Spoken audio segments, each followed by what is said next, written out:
अचानक दरवाजे पर दस्तक होगी। महनूर जैसे ही दरवाज़ा खोलेगी तो सामने जैन और रूहान खड़े होंगे।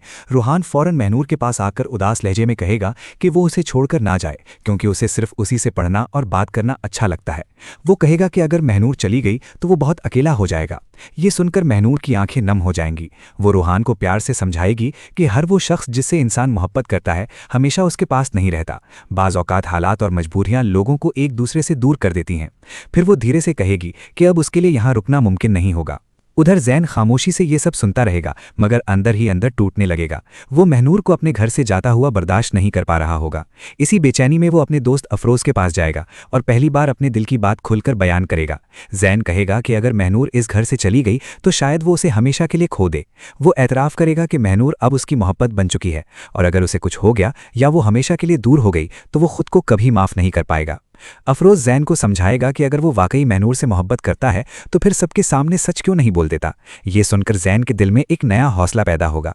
अब ऐसा होने वाला होगा कि जैन फैसला कर लेगा कि वो मजीद खामोश नहीं रहेगा और महनूर के सामने अपने दिल का हाल ज़रूर बयान करेगा, चाहे उसके बाद कुछ भी हो जाए। दूसरी तरफ महविश एक बार फिर महनूर के कमरे में आएगी। महनूर उसे देखते ही खौफजदा हो जाएगी, क्योंकि वो जानती होगी कि महविश किसी भी हद तक जा सकती है। महविश सख्त लहजे में उसे धमकाएगी और कहेगी कि वो फ़ौरन जैन की ज़िंदगी से निकल जाए। मगर इस बार महविश भी खामोश रहने वाली नहीं होगी। वो साफ कह देगी कि अगर उसने चाहा तो जैन के सामने महविश की सारी हकीकत ला सकती है, और अगर ऐसा हुआ तो जैन कभी उससे शादी नहीं करेगा। ये सुनते ही महविश का गुस्सा आसमान को छूने लगेगा। वो फौरन अपने पर्स से एक बड़ा चेक निकालेगी और महनूर की तरफ बढ़ाते हुए कहेगी कि वो पैसे लेकर हमेशा के लिए उनकी जिंदगी से दूर हो जाए।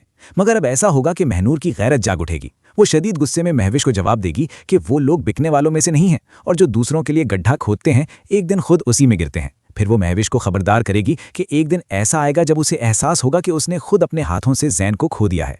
महविश गुस्से में वहां से निकल जाएगी, मगर उसके दिल में खौफ बढ़ने लगेगा कि कहीं महनूर वाकई सच ना बोल दे।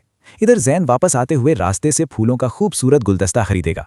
उसके दिल में अब सिर्फ एक ही फैसला होगा, वो महनूर के सामने अपनी मोहब्बत का इतराफ़ कर देगा।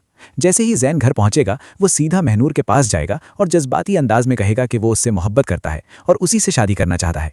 वो ये भी मान लेगा कि कभी वो महविश से शादी करना चाहता था, मगर अब उसे एहसास हो चुका है कि वो और महविश कभी एक साथ खुश नहीं रह सकते। फिर वो महनूर से पूछेगा कि क्या वो उसका साथ कबूल करेगी, मगर ये सुनकर महनूर खामोश हो जाएगी। उसके दिल में जैन के लिए जज्बात ज़रूर होंगे, लेकिन खौफ उसकी मोहब्बत पर भारी पड़ने वाला होगा। वो जैन को साफ इनकार कर देगी, क्योंकि वो जानती होगी कि अगर महविश को इस सच का पता चल गया तो वो उसकी और उसकी माँ के खिलाफ एक नई जंग शुरू कर देगी। अब कहानी एक ऐसे मोड़ पर पहुंचने वाली होगी जहां मोहब्बत, खौफ और नफरत एक दूसरे के सामने खड़े दिखाई देंगे।